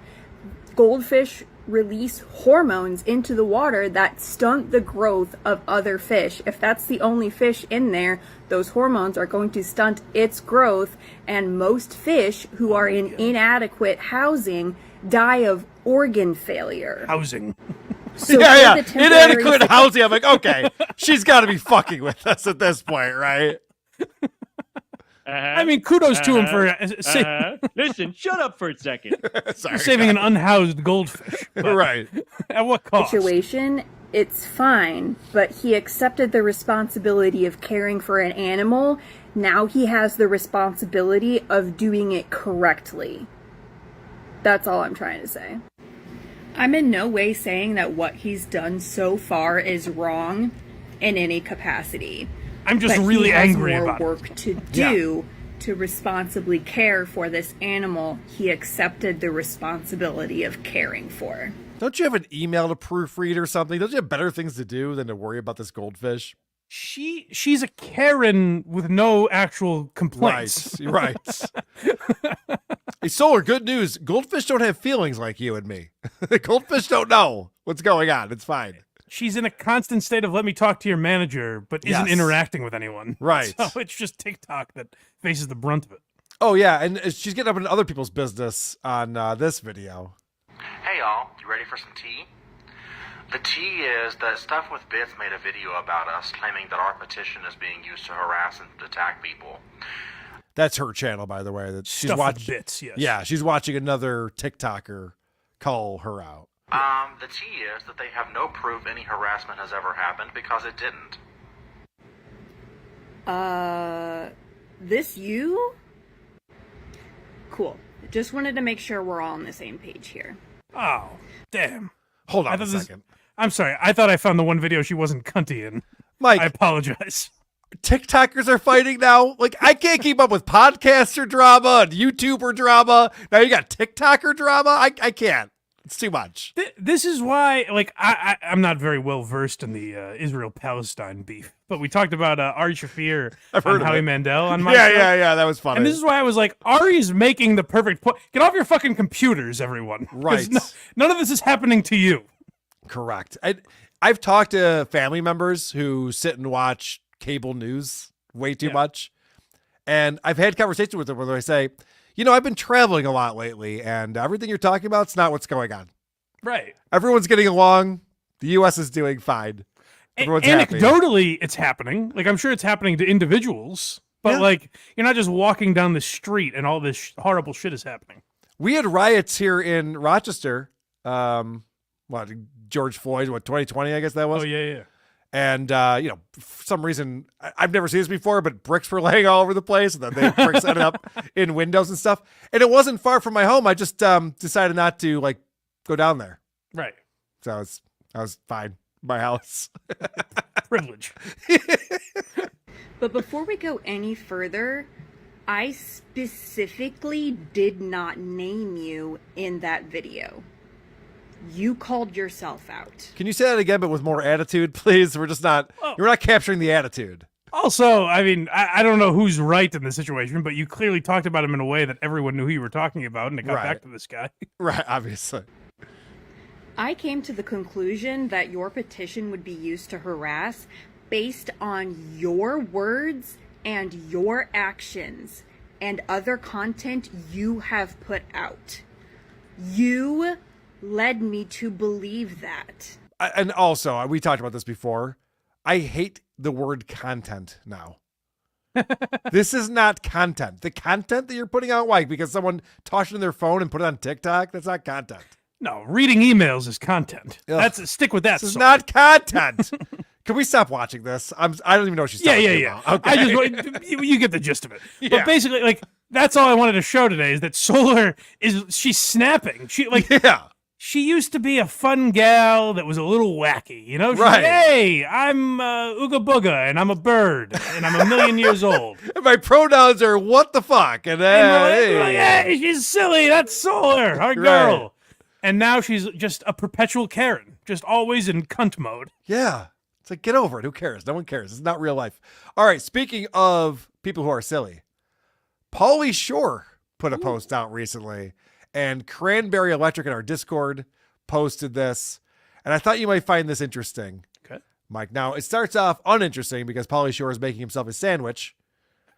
But get past that. Let's get back to the meat and potatoes of this. Yo, what's up, you guys? It's Pauly Shore here. As you know, obviously you know it's me because you're following me on my social media platforms, bro. I usually don't do this. I guess we're all chilling with the weasel. He's still doing this. Okay, whatever. I don't know if you saw a couple weeks ago, I played him on my girl Lauren Compton's show. Yeah. And he starts out with a bomb. He's doing some character. And Lauren Compton, who I can attest to, laughs at everything. Yep. Was like, the fuck are you doing, man? I did hear that on your show, and it was so embarrassing because, props to her for letting it sit there and letting him sit in that for a minute. Not eat Panera bread. I love Panera bread, turkey sandwiches, but I usually don't do a special video just for you people, little mayo bro. Just for you people that keep hitting me up on my social media regarding, it's always good to get the sandwich with the stuff on the side. Otherwise it'll get soggy and fucking disgusting. Anyway. Pauly, do you want to make this video when you're done eating? Do you want to have lunch first and then make a video? Like, how busy are you right now? Are you on that tight a schedule, Pauly? I mean, what the fuck? Is Encino Man 2 in the works? Oh, it's funny you say that, Mike. No. Yeah, check this out. It's amazing. Do a video responding to all you people that keep asking me to do sequels to my movies. Oh, yeah. So, this is a message to all the people out there that keep saying, Pauly, do Biodome 2. Pauly, do Encino Man 2. Could you believe that that's really what this is about? Sure. Encino Man 2? I'm stunned that I was right. I was saying something so absurd. Right. Your whole point was, well, obviously no one's looking for Encino Man 2, so that'll be the joke. Now, I do message him daily and say, when are you making a sequel to In the Army Now? But well, it's crazy because he's explaining that he gets these notes from fans nonstop ask him to make sequels of his movies. Now he's going to explain what those fans can do. Okay. And it's not jump off a bridge, which is what I would have said. But no, he's got a whole different idea. Kill yourself. In the Army now, too. Yeah, in the Army now, too. He fucking even had that one in there. I got to back this up. How do funny. I speak Pauly Shore? How do I know this? I don't know. I'm going to get you, fuck Thick Boy, I'm going to get you Pauly Shore swag to wear on your Am show. I falling asleep to Pauly Shore videos? What's happening? You're in the Army now, too. Let me tell you something. I would definitely do the sequels to all my movies. I loved all my movies, and I love that you love, more importantly, that you love all my movies. Andy Dick, I'm sure would do In the Army Now, too. Yeah, I got a feeling he would. I mean, yeah, if he's all done doing his community service for the week, Yeah, sure. when he gets out of the trailer that was fucking raided or whatever happened to him.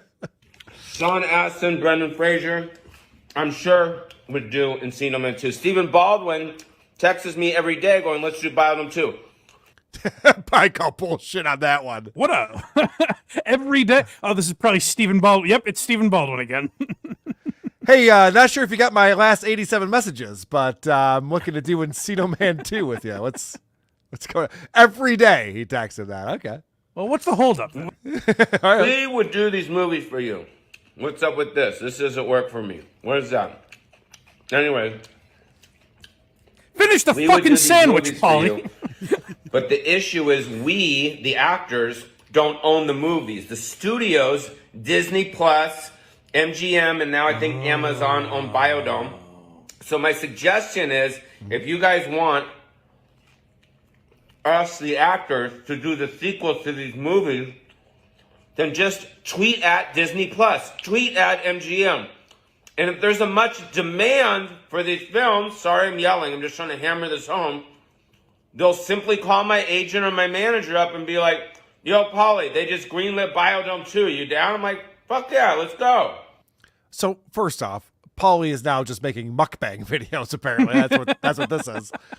Can you imagine? This guy thinks there's so many people clamoring for these movies to get made. Like, all of these movies need sequels for some reason. I don't know how any of them ended, so I don't know if that's true or not. Yeah. But his idea is, I'm getting so many notes from fans. If you guys would just tweet at Disney Plus, they'll greenlight it tomorrow. Yeah, but my favorite part is the onslaught he's getting has to end. He's like, guys, for the love of God, please. I'm just the one millions man. of fans and Stephen Baldwin. I'm just one man over here. So stop asking me to do sequels to my movies. If you want to get to work on this shit, ask the studios to do sequels to my movies. And I'm down. And all my actor friends are down. So hit them up on Twitter, Instagram, Facebook. Just Brendan start a Fraser just won an campaign. Oscar. I wouldn't be so certain he's down. Probably not. And also, can I just make a suggestion? I don't know how Hollywood works. I'm not in Hollywood. A lot of people will tell you that, including stuttering John Melendez. But if you wanted to get Biodome 2 made, wouldn't you write a script and then pitch it? Right? Well, maybe. Or you could hope that Robert Iger says, and one last thing, guys, before we call this meeting. I've received 4 tweets about Biodome sequel. Is anyone on this? Anyone else seeing this TikTok phenomenon? Everyone's looking for Pauly Shore sequels. You guys can do it. You control the titles to my films, and you control the sequels to all my movies. Hit up the studios respectfully and be sweet and nice and sincere and just say, hey, I want to see Encino Man 2. I want to see like you Biodome might, 2, your instincts Son-in-Law might tell 2, you. whatever it is, and I'll do it. Till then, I'm going to sit in Vegas and just crust away here and eat Panera Bread. Love you guys. See you later. Bye. Great stuff, Pauly. Oh, Pauly. What the fuck? I like that he's, and I know how the shore heads get. So, guys, be respectful. Don't threaten to bomb Disney. The shore heads. I know you guys are a rowdy bunch. That's not the way you communicate with Disney Plus. I just want to point out. Here comes the money. Here we go. Thanks for the Super Chat Audio File America. Keep this quiet, but Karl emailed you high quality MP3s of John's album to save you the trouble of downloading it on the WETP Patreon. Audiophile America $10 says, I love how when she needs something, Solar can turn the crazy off like a light switch and talk like a normal person. It's almost like it's all fake. That's interesting. Yeah, that wasn't any of the millions of people we've met. Yeah, that was just Solar. You notice in the email she didn't care about pronouns all of a sudden? You know, it wasn't any of that bullshit. No. It was just like, to whom it may concern, I would like some air conditioning in my unit, please. And by the way, addressed Solar, not fucking Ezekiel or whoever she is that day. Turbo 74.9 $10 says, Mike was an adorable, joyful giggle puss on KMS today. KMS has a steep learning curve, but worth it. Start with Mike's days. The upside to you befriending Kirk is the history of Mike being a stunt boy. Oh, that's true. Oh, I would say that was more my Barstool intern days. Interesting. Yeah. Interesting. Go watch my Spike Ball video. Were you a giggle puss on KMS today, Mike? I had some fun. I didn't notice anything different than usual, but it was definitely a fun show. Good. You know what? I just noticed that Turbo 7049 has the photo that Muttering Jay put out of me at some business conference in sunglasses. Wow. Sounds like a pretty cool guy. Yeah, I was looking pretty cool that day. Cosmic Nod $2. Shout out to my altars. Chap your hands. Maybe clap your hands. Is H near L? Well, no. I think at the end of that jingle, he fucks up and says, chap oh, your yeah, hands. he does say chap your hands. You're right. Good call. Cosmic Nod. Rocco Orby doesn't $5. Imagine a Guess Who style game featuring Solar and her altars. Does it have shitty teeth? Yes. Oh, they're all still here. Hulkamania. Do you know this game Guess Who, Mike? Yeah, isn't that the one that you flip down the... Right. I didn't know if your generation knew about that. Oh, come on. Sort of thing. Hulkamania gifted another 5 memberships. Fuck it. You're getting another jingle. Here comes the money. Here we go. Thanks for the super chat, Hulkamania. You might also agree we need more weekly curb stomping threats from the Army Major. And Chad's missing upper lip became a member for a month, says Craig O'File World Order. Wow. I don't know if I could doubt that. Bad news for you. No Craig this week. Oh, who do we got this week? Oh, we have a new person, right? Yes, Casey Day. Casey Day. Who's Casey Day? He works for Hack Ride, is my understanding. Okay. And David Collins will be on as well. I can't wait to hear that. Rover became a YouTube member as well. Thank you very much, Rover. I think you will enjoy having a membership. It leads to a lot of fun things like content. Can I say that, Mike? Am I allowed to say that I do content? Even though you just said you hate the word, but sure. Yeah, I know. That's why I was like, oh, shit. I really stepped in it this time. All right. One more thing while we're still on TikTok, because we had a listener, Jamie G, emailed me. And he was one of these people who put a comment on one of Daniel Alexander, Woke Dad's TikTok videos. Oh. And he was blessed with a response to his comment. Oh goody. So he got Woke Dad to actually respond directly to him. And I think that you're going to enjoy this. Now, there's a typo in the comment, but Daniel Alexander understands what he's trying to say. So. It's YOU''E. Not quite. So what my buddy Jamie G said is, except he made it all up, this dude lies more than a politician. All right. Okay. So that's what Daniel's responding to. And by the way, this is a sore subject for Daniel. Us talking about how he's lying and making all this shit up is getting to him. It seems like it, yeah. Yeah, this is funny. For me, it's the audacity. Imagine trying to convince a complete stranger on the internet that another complete stranger on the internet is a liar without even knowing if they're friends, what the connection between the two people is. Do you even know who you left this comment for? Do you know the man, the myth, the legend, the rock star, the New Orleans rocker, Mr. Lenny Zenith, my dear friend? Oh my God. Do you know where Lenny was a little over a year ago? Lenny was standing next to me at the beginning of the Manhattan Pride Parade, right in front of the governor's booth. You and Lenny? No. This sounds like a made-up story right now, Daniel. You don't know Lenny Zenith. Let's show me a photo. There, waiting for her to sign a bill into law that protects the trans community in the state of New York, the Trans Safe Haven Bill. It protects the trans community, it makes New York State a safe haven, and it protects gender-affirming care. He regurgitates this bullshit in every video. Yeah, I know. What is a transgender affirming bill? I decree we like trans people now. No. It's much worse than that. It's much more evil. I don't want to get into this. It's much more evil than that. Okay. It's basically hormone blockers and genital mutilation for people under 18 years old. Okay, all right.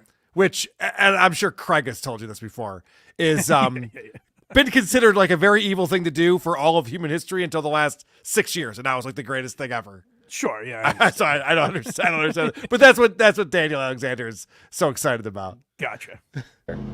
You know why we were standing next to each other? Because we spent months fighting to get that bill passed into law. If anybody knows my integrity, it's Lenny. If I could give you some advice, maybe before you try and convince complete strangers on the internet of someone else's integrity, maybe you should find out if they're friends first. Maybe that'll help you out. Have the day you deserve. So he loves that line. I'd have the day. Always you makes deserve. him laugh. So apparently, according to Jamie, who wrote this to me, he said he got blocked when he commented on this video. A quote from the great Lisa Boswell, and that quote. Say it with me. Nobody cares. I love it. It doesn't take much to piss off Daniel, apparently. Who the fuck is Lenny Ziegler? Or whatever the fuck he said. I don't know. Mike, I'm just one guy. All right, I have one more video to play for you. One more TikTok from Daniel Alexander, because his TikTok name, we don't talk about this very much, is The Shoe Fits. Yes, that's true. Do you know why it's The Shoe Fits? If the shoe fits, cut its penis off. No, I don't know. All right, well, he's going to explain it. Okay. And I love this video because he goes in to explain why that's the name of his TikTok. And you're going to be shocked by something in this video. He talks about how amazing he is. Get out of town. I know. I wasn't expecting that at all. It's kind of on brand, I guess, now I think about it. Someone just asked me why my username is The Shoe Fits, and I realized it's a pretty interesting story if you've never heard it before. Oh, thank God. I mean, it all started a long time ago when I was a kid, but the gist of it is the coolest shoes I could ever think of as a kid were a pair of Chuck Taylor 1 Stars, and I started collecting them from a very young age. Flash forward 20 years into the future from the very first pair that I purchased, and I took my kids, my two kids in the LGBTQIA community, my two artsy-fartsy kids, to their very first ever comic convention. So, by the way, this story is bonkers, but he said that he liked Chuck Taylor 1 Star shoes as a kid. Mm-hmm. Fast forward 20 years later, and he brought his LGBTQIA plus kids to a comic convention. Yeah, I'm sure it's like an episode of Seinfeld where it all ties together. At the end. Yeah. I'm sure Larry David will figure this one out. Let's see. I took my kids, my two kids in the LGBTQIA community, my two artsy-fartsy kids, to their very first ever comic convention. And if you can imagine, they loved it. They had the greatest time. They were dressed as superheroes, and it was fantastic. They were in love with the whole idea of all of it. People could fit in and dress up and have fun and just do what they loved. We got home, and the very first thing they wanted to do was draw their superheroes, and both of my kids decided to draw me. Oh. I was their superhero. And Mike, I have no idea. I know. Watching your reaction to that has made me so happy just now. Because you can't believe the narcissism from this guy. You can't believe it's going to happen. And it always does. It always surprises you. You're like, holy shit. They wanted to get home and draw their superheroes. Okay. And they both drew their dad. No. There's an element of that you're missing. They were so excited to get home and draw. Like they couldn't. They're like, art is bursting out of me. I got to draw this motherfucker. What superpowers does your superhero have? He can change legislation in New York State. He can pour coffee while on the move. And they mutually decided that the name that they would call their superhero was The Shoe Fits. So from that moment on, No, Mike, if you're not following this story, you're not alone, my friend. What?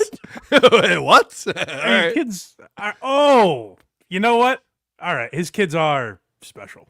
I take it all back. The shoe fits. What's the name of your superhero? Is it like Super Dad or Amazing Guy? Like, no, the shoe fits. What's good for the goose is good for the gander. What? I've been the shoe fits. When I stand up against injustice, I proudly do it as the shoe fits. When I fight for legislation, I proudly do it as the shoe fits. Oh, now he's a superhero. Oh, that's a superhero name. Is the shoe fits. Holy Watch shit. this week when the shoe fits takes on his nemesis. Turnabout is fair play.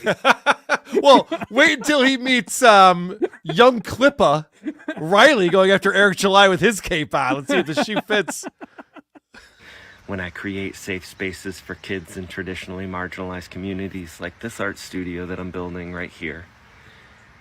I'm doing it proudly as the shoe fits because I know that I'm my kid's superhero. Oh. And I know other people in this world could use safe spaces too. Oh, Daniel. Because being a superhero, it's not about having superpowers. It's not? It's about standing up for what's right. I've What's seen that? Up in the sky. And I will It's a always man with a trans shirt on. Yeah. Being a superhero is not about having superpowers. Have you seen any of the fucking Marvel movie? What are you talking about? Being a hero is not about having super. Being a superhero is very much about the super element. I would say it's like the first thing you need to have. Quite literally, yes. Quite literally. What a douchebag. Can you believe that? What a dumb story. So he liked these sneakers when he was growing up. Fast forward to his kids go to a Comic-Con. Then they call their dad the shoe fits because he's a super. How do you even get to this point in your life that this is what you're talking about on TikTok? Tobey Maguire's life would be very different if Peter Parker just opened a mobile coffee shop. Yeah, no shit. Reverend Shitstain Powerful Pooper $2 says Hollywood needs Biodome 2. Bring back the Weasel. You know, he had another movie that came out not that long ago. It was just a couple of years ago. I remember Pauly Shore was all excited about it. It's like, yeah, finally Hollywood's bringing me back. I got this big movie. And Oh, really? No one ever saw it. Pauly Shore could play a great villain for Daniel Alexander's superhero. Ooh. Does the shoe fits fight the Weasel? Is that the boss at the end of the movie? That I'm watching. I'm the homophobic Weasel. I don't believe in gender affirming care, bro. You are what you were born as. Oh. Boys don't have vaginas, bro. Whoa. I like that. That would be really funny if his new character is just a guy who hates trans people. That'd be fun. Rocco Orby 2002, Pauly Shore bio featuring King Cobra. Interesting. I like that idea. I'm into inserting Pauly Shore into any of these words. Yeah, by the way, guys, we're just spitballing here. We're brainstorming. There's no wrong answers, all right? So just shoot out whatever. And we're just a couple idiots with a podcast. Tweet Disney about this.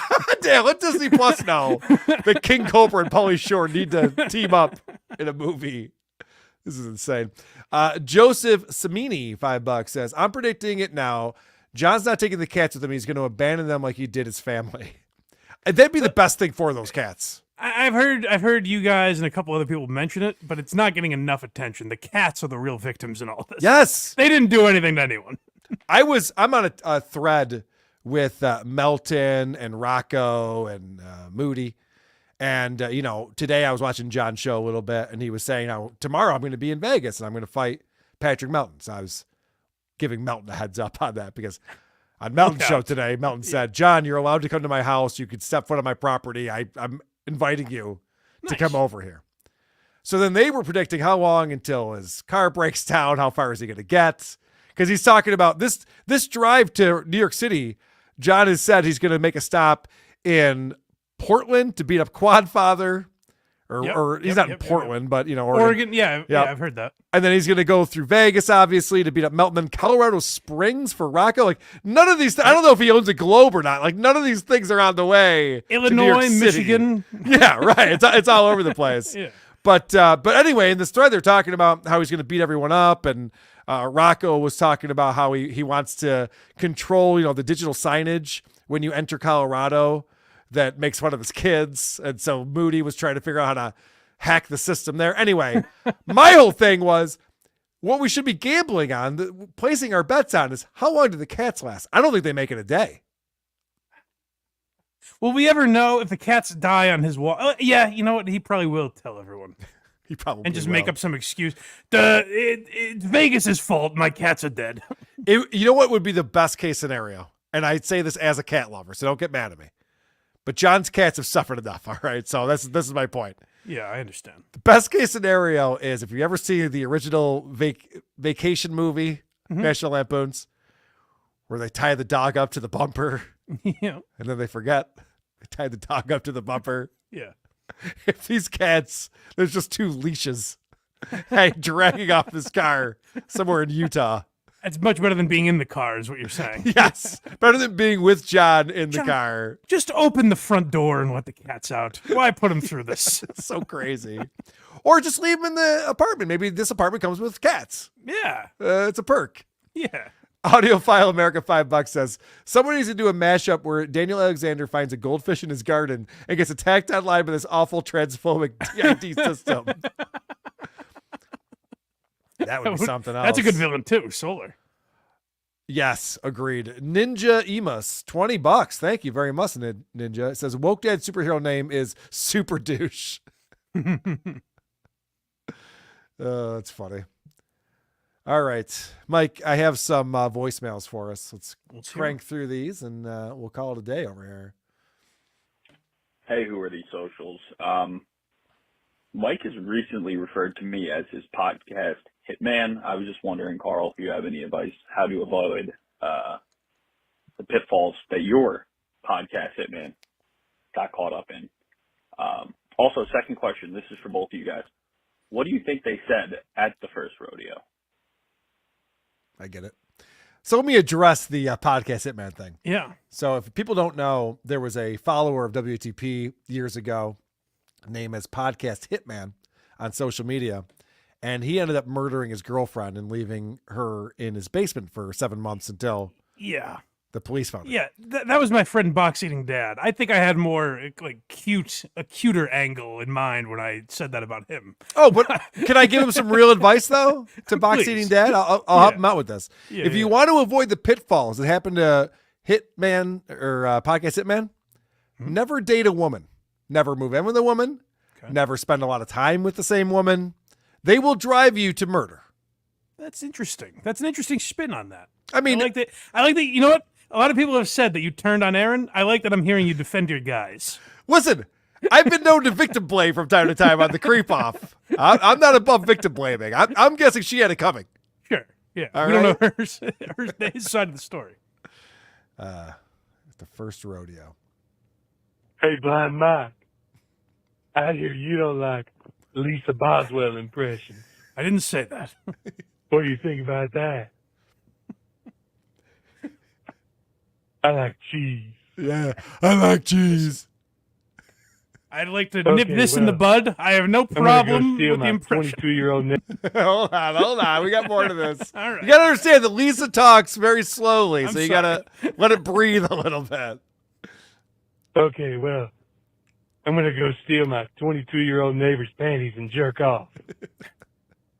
Bye. That is what Lisa Boswell says. Now, as I think I mentioned at the top of the show, Lisa Boswell is hospitalized currently, although there is a light at the end of the tunnel. It looks like they are treating her and she might be back on the show in a couple of weeks. I was talking to Missy B recently, and Missy B has been the person who's run our Dabble battles at both the first DabbleCon and our live show we did in New York. And the Dabble battle is where people go up and do their Stuttering John impression. And she had a great idea that we should have a Boswell off. I forgot what she called it. But maybe we do Lisa Boswell impressions. But here's the other part of it. I've been having fun with lately recasting famous movie roles with Lisa Boswell. So maybe we find famous movie quotes. Kind of like what Joe Matarese was doing. Yes, right. So we recast its famous movie quotes, but you have to say them as Lisa Boswell. I like that. Would That say could be them. good. Yeah. That guy does a good Lisa Boswell, so I think this has legs. WATPlive.com. Come to DabbleCon 2, August 16th and 17th. Comedy at the Carlson. I'll be there. Mike will be there. Whew. Some other cool people will be there as well. I promise you that. Including Tukey. I could have said Anthony Cumia, but I know Tukey's the draw. Everyone's coming. Everyone's coming. Craig's going to be there too. Tukey's going to be there. All right, one more voicemail. Hey, Carl, this is for WATS. You're watching The Acolyte? Ha ha! Don't call me back. I am, and you know what? I'm only halfway through the second episode. I watch it while I'm like on the treadmill or something, and I've heard the third episode gets a little nuts. Have you heard about this, Mike? I think we were talking about this on KMS today. I'm sure you were. I think some things, some boxes were checked. It sounded like. I get it. Yeah. Oh, yeah. I didn't even mean that. So bad. Yeah. So from what I heard, the Force is female now. Mm-hmm. It's all the Jedi, which it always should have been in my opinion. all the Jedi are women in the show. It's crazy too because the last Star Wars series I watched begrudgingly, it was like, well, this would be okay, but it's just so heavy-handed with this fucking nonsense. But anyway, from what I've heard, there's a lesbian couple that gets pregnant without a man because of the Force. Yeah. That shows. Do you not understand? That shows little girls out there that one day they don't need some cock in them to get pregnant. Is that what it shows? Little girls, Mike? Yeah, I think you want to rephrase that? Or? I said someday. It's a powerful message, I think. Drunk Engineer $5 says, may the record reflect I sent that voicemail before we knew Lisa was deathly ill. I stand by the joke, but I'm a stickler for accurate records. Drunk Engineer, no, Lisa's going to pull through. We're all praying for her. I'm on an app. on her grave, buddy. I'm on an app with Marky Mark. We're all praying for Lisa Boswell. She is going to make it through this. They're going to fix her female prostate, and she's going to be just fine. You know, an angle we didn't even take on the Wahlberg thing. He's got like $500 million. Why is he doing that? Yes, that's the other part of this. Like, is he even getting paid for it? I can't imagine that the Hollow app has that much money. Has a huge budget for celebrity endorsements, right? Why is he doing that? I don't know. Is there? Well, I wasn't brought up Catholic. My mom was, and so I know the Catholic family and I know the dynamics there. There's a lot of guilt. Could it be like a Catholic guilt thing where they're just like, hey, Mark, you haven't been a great Catholic all your life. No, I haven't. Can you at least endorse this app? He's like, yeah, that's fine. Yeah, maybe that's not a bad guess. All I know is 9/11 would have gone down a lot different without him. So this country owes him a debt of gratitude. Matthew Rowley, $5 says, Karl, I have a theory that blind people can't cry. I would like to call on the good WTP listeners to help me test that theory with messages to Mike. All right, yes, let's make Mike cry. For voicemails. I can attest to it. Plenty of times. Mike, have you shed some tears before? What makes you cry? I can't think of a funny answer. I don't have a good one. I can't think of a funny answer. You want to say your dog dying or something like that? No, just mental breakdowns usually. Yep. Okay. That story checks out. Yeah. From what I know about you. Hidden Hand Media says that Marky Mark is part owner. That's very possible too. Yeah. That's what I guess I should have thought of immediately. Why are you wasting your money, Mark? That's the thing. Once you have too much money, everyone like is pitching you these ideas and you're like, yeah, that's not. I mean, you'll get to the point where you start investing in a vodka brand by Bert Kreischer.